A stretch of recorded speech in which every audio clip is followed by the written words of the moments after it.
Okay. Oh, my lovely daughter. We are I'm here. so proud of her. Look at her. Cheers. How come you wear white dress? You know how I was wearing some white shirt too? Birds of a feather, you know? Bird of the feather flock together. Float together. I knew that. In So- French we say we don't make cats with dogs. You don't make cats with dogs, no. La bonne graine, no? La bonne graine. The good seed. The good seed. So what are some good questions other than love? Don't ask me if I love my daughter, okay? Because I don't love my daughter, I adore my daughter. I know. Please. We're in love. We're in love. Just a love story from the day she's born. I know.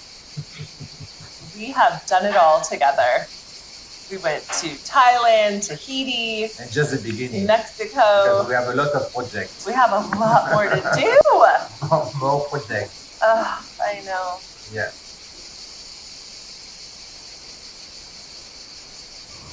So whatever you need to make you happier, that is one of the reasons to take one direction, Yeah. like good nutrition. Good nutrition. Take care. Nobody can take care of yourself like yourself. I know. And, You have to take care of yourself. Yeah. yes. Something can make you happier.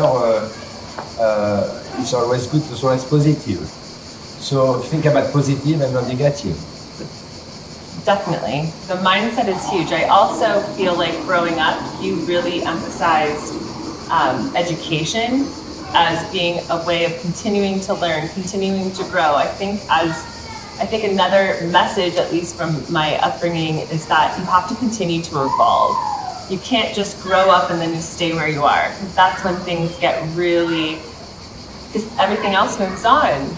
And so for me, I have this message in my head from you and from Mom, but a lot from you. You really pushed education with me, and you said education is The foundation. non-negotiable. Non-negotiable.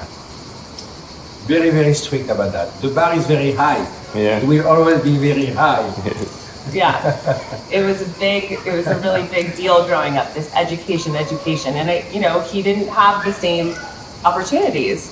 He went back to he went to UCLA when he was in his 40s. 50. 50s? 50. Went back to UCLA in his 50s to get another degree to further his education because he craved it. He loved learning. He goes to classes all the time. And so I think to learn is it's powerful. No matter what you learn, if you love to read, if you love painting, if you love reading about architecture, if you love anything that you can educate yourself on is valuable. You can keep your knowledge, and even the IRS cannot take your knowledge. No. You keep, and that is 100% for you. Yeah. You don't have to give a part to someone else. You can get rich of that. What do you do when you feel kind of disconnected from yourself? Twice a year, I wrote what I wanted to do, but I didn't do it. So it's like a journal for me. A journal? Journal, yeah, for me. And Can I have it one day? No, you cannot have it. That's a big secret. It's in my computer. If one day Perfect. you want to get one of my computers is inside. So Okay. you will know everything. So that remind me how happy and how lucky I am. How lucky I am with Grateful. all the privilege I have that many people can have. Yeah. You have to privilege to have number one, good health. Yeah, good health number one. Good health, that's number one. Absolutely. And what I could accomplish, and unfortunately what I didn't accomplish, but it's part of life. It's called the destiny. Destiny. Destiny. So you believe in destiny? I believe. Usually good parents always try to give the children what they didn't have the chance to have when they were young as a children. So I try to give her what I miss the most, and I don't want to talk about me, but I want to talk about her. So, when I see her accomplishment now, I'm very, very proud.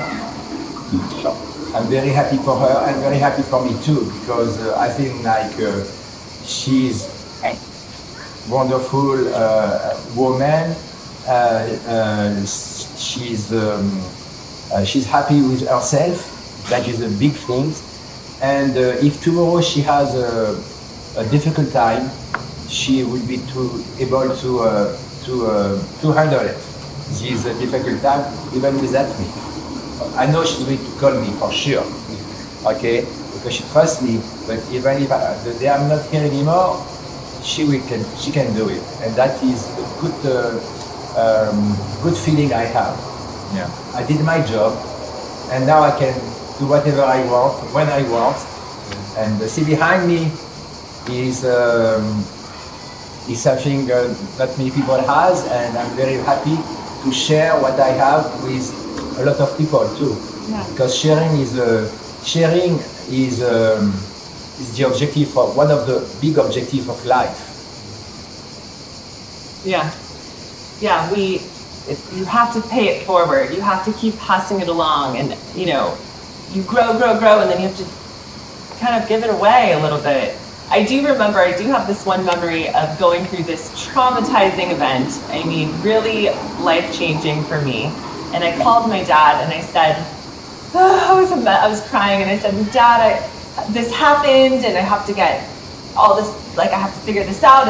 My life is over. And he said, I remember he listened to me. He let me finish everything I said that I was feeling. And then he says to me, this is the best thing that could have ever happened to you. And I'm like, what? What do you mean this is the best thing? He goes, what kind of person do you want to be? Do you want to be somebody who's so nice and or where's your strength? This is where you find your strength. I remember you said, are you somebody that's going to be powerful and rise up to challenges and learn from them? He goes, now you know how to deal with this moving forward. This is the best case scenario. And I will never forget that, because I've had other challenges since. And then once I deal with it, the way I frame it is, well, I know how to handle that now. Never planned on ever having to deal with that, but now I know how to do that, and that's an advantage to me. Now it's a strength. Now I can use it to make smarter decisions and be a little wiser. The key is how to find a positive result out of bad experience. Yeah, find the silver lining. Yeah.